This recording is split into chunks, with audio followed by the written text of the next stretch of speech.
I lay in the hospital bed, my heart full of anticipation and a touch of nervousness as I awaited the arrival of my second child. My name is Sage, and at 34 years old, I lead a happy life with my husband Nick, an advertising executive, and our 3-year-old son Atlas. Although Nick's busy schedule keeps him away from home often, he is a loving husband who cherishes our family. Nick and I met back in our college days. I was studying literature, while he was in the economics department. A chance encounter, sitting next to each other in the library, sparked daily conversations between us. I was drawn to his sincere gaze and gentle smile, and before we knew it, we had fallen in love. After graduation, we got married and bought a house in a quiet suburb of New York, where we started building our life together.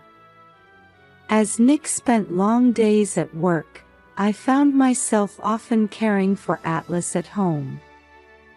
Seeing Nick work tirelessly from early morning until late at night, I felt grateful for his dedication, although there were times when loneliness crept in. That's why, whenever he was home, the three of us made sure to cherish our time together. Atlas adored his daddy, and it warmed my heart to see his adorable smile whenever Nick walked through the door. When it was decided that I would be admitted to the hospital for this delivery, I felt a bit anxious. With Nick busy at work, I worried about who would take care of Atlas in my absence. That's when we were introduced to Aurora, a young babysitter.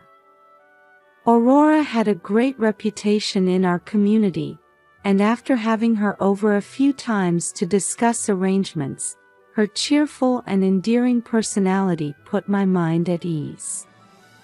Sage, Aurora is someone we can truly trust, Nick reassured me.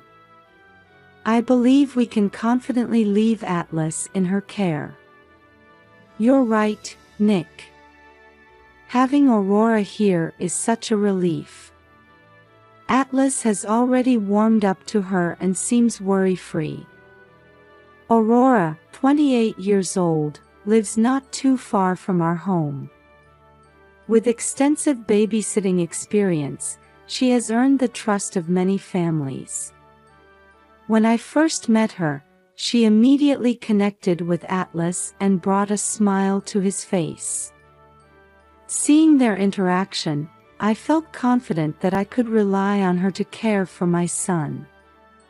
Atlas, are you excited to play with Aurora? I asked. Yes, Mommy. Aurora is so nice and fun. Hearing those words from Atlas, I breathed a sigh of relief. Life in the hospital was more hectic than I had anticipated. Regular checkups, examinations, and preparations for delivery made the days fly by. Even so, I made sure to stay in touch with Nick and Atlas. Nick called every day, squeezing in time between his busy work schedule. Don't worry, Sage. With Aurora there, everything will be fine, he assured me, easing my concerns. One afternoon, as I gazed out the hospital window, the soft spring sunlight filtered through, and the green trees swayed in the breeze. Taking in the scenery, I found myself reminiscing about our college days, the time I spent with Nick. Our first meeting in the library, the walks we took around campus, and the day he proposed. Each memory was precious and dear to my heart. Just then, my cell phone rang. The screen displayed, "Home." I quickly answered, and Atlas's lively voice came through. "Mommy. Today, Aurora took me to the park. It was so much fun. That's wonderful, Atlas. Just wait a little longer until Mommy comes home, okay? Okay, Mommy. I'll be fine because Aurora is with me. His words put my mind at ease. During my stay at the hospital, my thoughts were always with Atlas. Just remembering his smile, his laughter, and his little hands filled my heart with warmth. Aurora was a trustworthy babysitter, and knowing that Atlas had grown attached to her allowed me to continue my hospital stay with peace of mind. However, I had no idea that the day would come when that sense of security would be shaken. One afternoon, I was undergoing a routine checkup. The doctor told me, "Everything looks good. In just a little while, you'll get to meet your baby," filling me with joy. After the examination, I returned to my hospital room, and my cell phone rang. The screen displayed, "Home." I immediately answered. "Mommy, it's me. Please come home soon." Atlas's crying voice echoed through the phone. "Atlas? What's wrong? What happened?" I asked, my concern growing. "Please come home soon, Mommy, please." Atlas just repeated those words through his tears. "It's okay, Atlas. I'll be home soon. Is Aurora with you?" I asked desperately, but Atlas didn't respond and continued to cry. Then the call disconnected. Shaken, I immediately called Nick. "Nick, I just got a call from Atlas, and he was crying.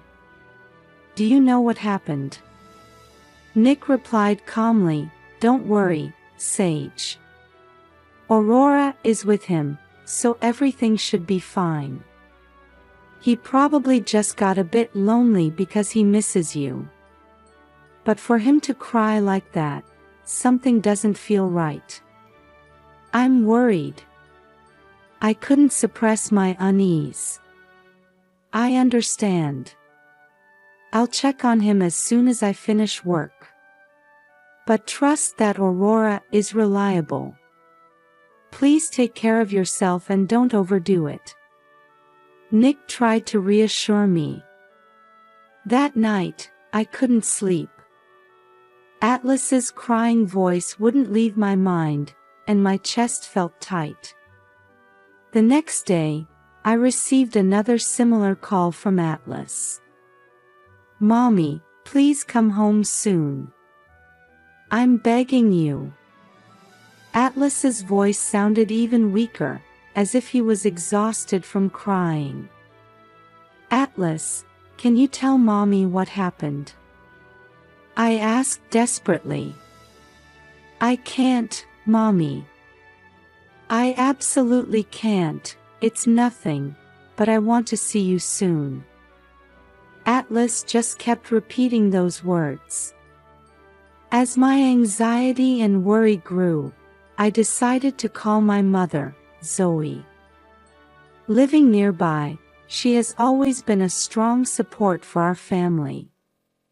"Mom, Atlas calls me every day, crying.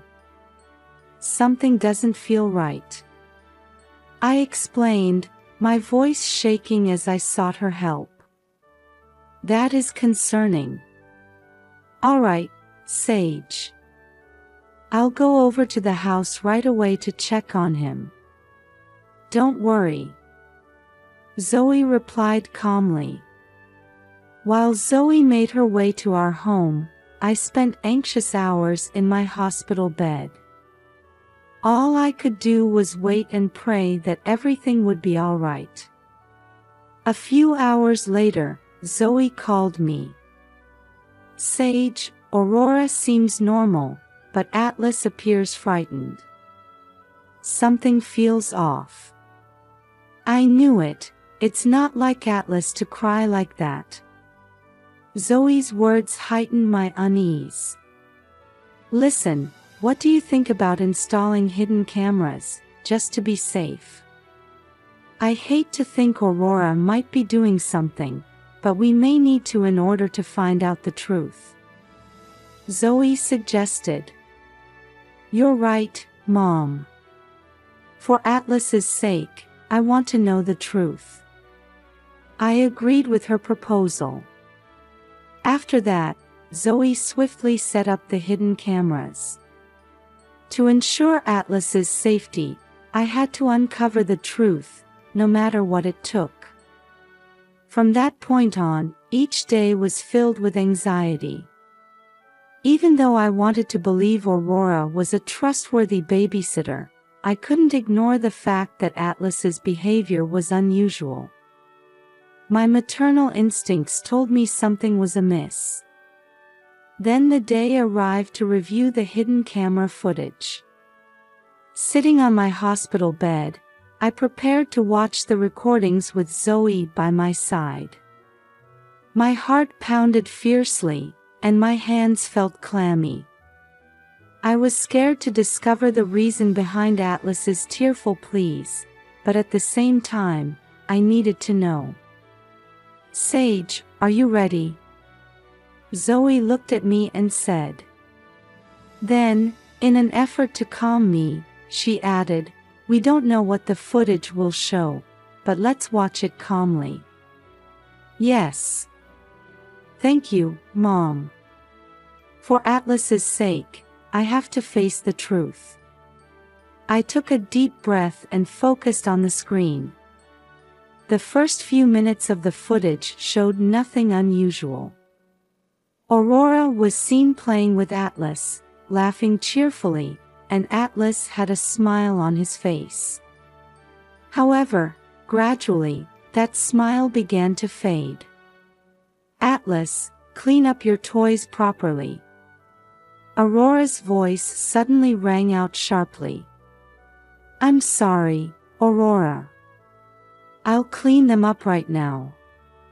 Atlas responded, sounding frightened.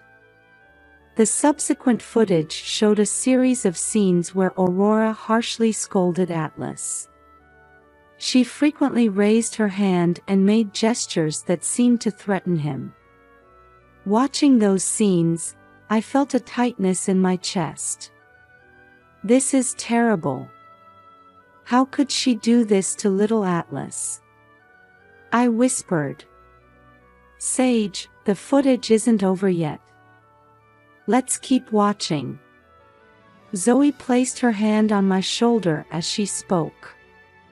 As we continued, the video showed Aurora forcibly seating Atlas in a chair and forcing him to eat. Atlas cried, saying, I don't want to eat anymore, but Aurora ignored his pleas and forced him to eat. How could she? I said, tears streaming down my face. Sage, this is evidence. Let's make sure to see everything Aurora is doing. Zoe's voice was calm, but anger flickered in her eyes. In the following footage, Aurora was seen making a phone call. We listened intently, focusing on her conversation. It's all right. Everything is going smoothly. Aurora seemed to say. Who could she be talking to? I muttered. I don't know, but it sounds like she's conspiring with someone. Zoe replied. As we proceeded further, it became clear that the person Aurora was talking to on the phone was Nick. From her words, it was evident that the two were secretly involved. I can't believe it. Nick and Aurora. I was left speechless from the shock. Sage, this is serious. If Nick and Aurora are conspiring together, it might explain why Atlas has been crying. Zoe calmly analyzed the situation. I was overwhelmed by anger towards Nick and the sadness of being betrayed. I couldn't forgive him for deceiving our family and putting Atlas in danger. Why? How could this happen? I continued to cry. Sage, try to stay calm for now. We need to think about what to do next. Zoe attempted to soothe me. You're right. Our top priority is to protect Atlas. Then we have to consider what to do about Nick and Aurora. I wiped my tears, solidifying my resolve. That night, I decided to discuss the next steps with Zoe. We agreed to continue recording with the hidden cameras to gather more evidence. It was crucial to obtain solid proof of Aurora's abuse and Nick's betrayal. Sage, let's start by increasing the number of cameras to closely monitor Aurora's actions. We need to record more of her abusive behavior. Zoe suggested. I think that's a good idea. We need clearer evidence of what Aurora is doing. I agreed. The next day, Zoe returned home to install new cameras. As I waited at the hospital, I felt helpless not being able to do anything myself, but I was grateful that my mother was taking action. Sage, I've set up the additional cameras. We should be able to monitor Aurora's behavior in more detail now. Zoe reported over the phone. Thank you. I truly appreciate it. Now we can gather evidence to protect Atlas. I felt a slight sense of relief. From then on, we closely monitored Aurora's actions. We continued to record her abusive behavior, reviewing detailed footage every day to see what she was doing. Meanwhile, I made sure to call Atlas every night. When I asked, Atlas, how was your day? He would respond in a small voice, I played with Aurora, but it was a bit scary. Why was it scary? I gently inquired.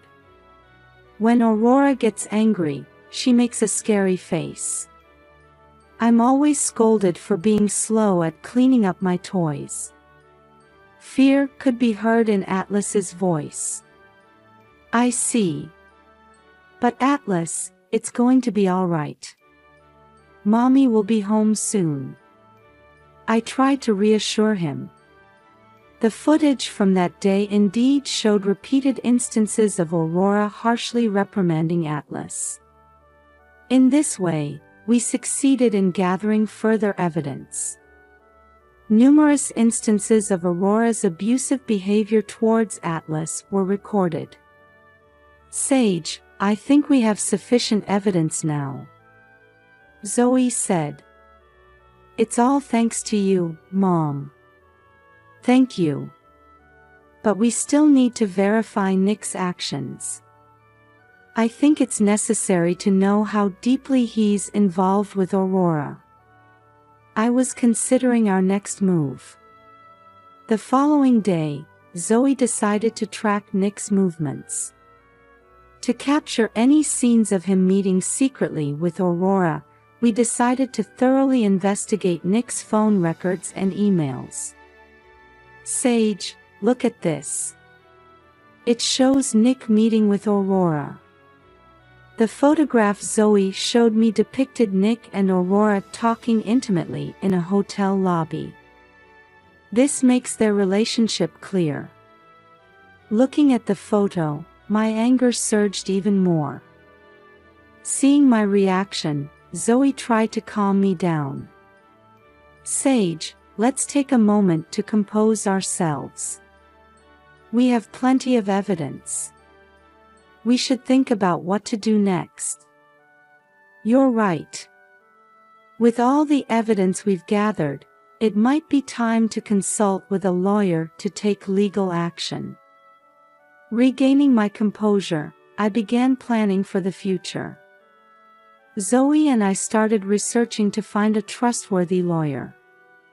We contacted lawyers recommended by friends and acquaintances, arranging to meet with them. Sage, this lawyer specializes in family issues and has extensive experience in child protection cases. Zoe shared the information she had found. Maybe we can get the help we need to protect Atlas. With hope, I decided to reach out to that lawyer.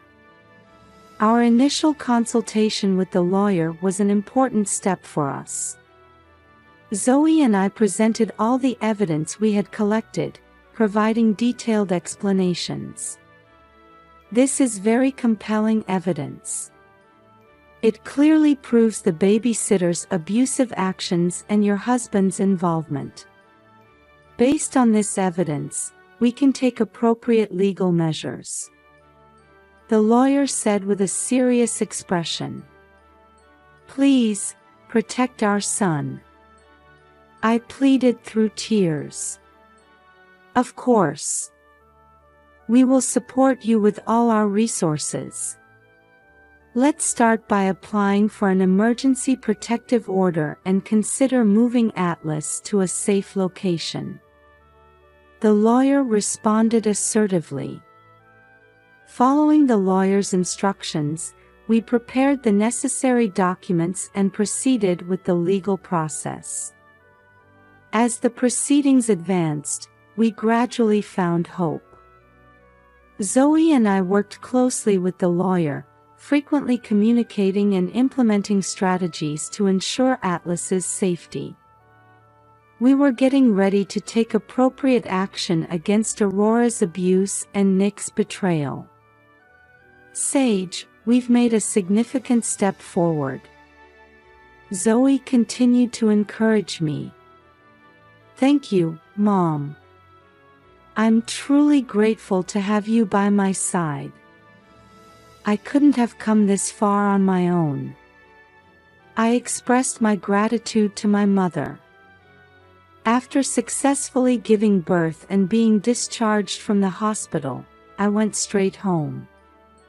I was determined to confront Nick with all the evidence. Although I desperately wanted to see Atlas, I prioritized his safety and left him, along with my newborn child, in Zoe's care. I waited alone for Nick to come home. Taking deep breaths, I solidified my resolve. Anger and sadness intertwined in my heart, but I strived to maintain my composure. When Nick returned from work, he seemed surprised to find me there unexpectedly. Sage, what's going on? Did something happen? Nick asked with concern. Nick, sit down. We need to talk. I said calmly. As Nick sat on the sofa, I took out the camera and began playing the footage. Scenes of Aurora abusing Atlas, followed by Nick and Aurora's secret meetings, were revealed one after another. This is. Nick's expression showed shock and confusion. These are the evidence of you betraying our family and Aurora abusing Atlas. I spoke calmly, but my voice trembled. Sage, it's a misunderstanding. Nick stumbled over his words. A misunderstanding. You call this a misunderstanding? I pointed at the footage. This isn't a misunderstanding. This is reality. Do you have any idea how much Atlas has been suffering? Nick's face turned red, and he clenched his fists. I'm telling you it's a misunderstanding. This is all a lie, a setup. Nick shouted and threw a sofa cushion. A lie. Do you think the footage is lying? I tried to maintain my composure. At that moment, Aurora suddenly entered the house. Perhaps Nick had called her. She looked at me, surprised and flustered. "Aurora, come here," I said calmly. "Sage, what's going on? What's happening?" Aurora asked nervously. I played the camera footage, showing her acts of abuse. "This is what you did to Atlas. You have no room for excuses." I spoke calmly, but anger welled up inside me. Aurora froze for a moment, then her expression turned to anger. "This is all nonsense. You set this up, didn't you, Sage?" Aurora raised her voice and knocked a vase off the table. "Nonsense? Aurora, no one will believe your lies," I said firmly. Nick's anger exploded again. "Sage, enough already. Whatever you do, it won't affect us." He raised his fist and hit the wall. "You two are the ones who should stop. I won't tolerate your lies and violence any longer," I retorted resolutely. Nick and Aurora's aggressive attitudes intensified. "What evidence? What good does this do?" Nick shouted, slamming the table. Aurora stepped forward, pointing her finger at me. "You're the worst, doing this based on mere delusions. I haven't done anything wrong." "Aurora, the footage speaks for itself. Your excuses won't work," I answered firmly. "Shut up." Aurora raised her voice and kicked furniture as she paced around the room. "I'm telling you, this is all nonsense." Nick, unable to contain his anger, approached me menacingly. "You're trying to trap me, aren't you? I can see right through your schemes." "Schemes?" "Nick, this isn't a scheme or anything of the sort. It's reality. It's proof that you betrayed our family and Aurora abused Atlas." I stood my ground. "You'll regret making me angry." Nick clenched his fist and hit the wall again. "Nick, Aurora, you don't understand the severity of your actions." I stared at them sternly. "I have all the evidence. Further excuses are pointless." Aurora's face turned bright red as she screamed, "Shut up. No matter what you say, I'm absolutely not in the wrong. Aurora, it's over. Your actions deserve legal punishment," I stated coldly. Nick approached me again. "Sage, backing us into a corner won't do you any good. You'll only get yourself involved." "What do you mean I'll get involved? I'm fighting to protect Atlas." I glared back at him. Then, I declared resolutely, "Nick, Aurora, I will now take legal action. I will never forgive your actions, for the sake of protecting Atlas." Afterward, Zoe and I proceeded with legal procedures alongside our lawyer, filing a lawsuit against Nick and Aurora. Several months later, Aurora was found guilty of abuse, and Nick's actions were made public, resulting in societal sanctions against him. Sage, Atlas's safety is finally secured. We did the right thing. Zoe hugged me and said, "Thank you, Mom. Having you by my side gave me such strength." I expressed my gratitude to her. Later, I went to pick up Atlas. He had been staying at Zoe's house and seemed relieved to see me. "Mommy, thank you for coming back." Atlas hugged me, tears welling up in his eyes. "Atlas, I'm so sorry. I'm sorry for putting you through such a scary experience. But it's all right now. Aurora won't be able to come near you anymore." I hugged Atlas, reassuring him. "What happened to Daddy?" Atlas asked anxiously. "Daddy, well, he has to take responsibility for the bad things he did. But don't worry. We will continue to live strongly together," I replied gently. Nick and Aurora's lives after that were entirely different from ours. Aurora had to face penalties and became isolated from society, following the court's orders. Her actions became publicly known, and she faced criticism from many people, subjected to cold stares wherever she went.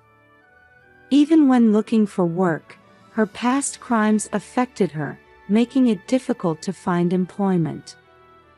Meanwhile, Nick lost credibility at his workplace and was fired from his company. As his actions came to light, friends and colleagues distanced themselves from him, leading to a lonely existence. He spent his days consumed by regret. In his new apartment where he started living alone, Nick gazed at old photographs. The photos depicting happy times with his family now felt like a distant past to him. He picked up a photograph and let out a deep sigh. "Ah, what have I done?" Nick lamented his mistakes.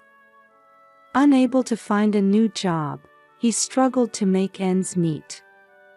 Realizing how much his past actions had derailed his life, he led a solitary existence. One day, while walking in the city, Nick unexpectedly ran into Aurora. They looked at each other, initially surprised, then their expressions shifted to something more complex. "Aurora," Nick said in a low voice. "I never thought we would end up like this." "You're right. But this was our fate," Aurora replied calmly. Her words lacked the warmth they once held.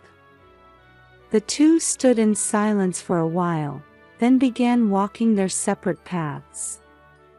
They never crossed paths again, each continuing their lonely lives while facing their own pasts. Meanwhile, we were preparing to move in order to start a new life.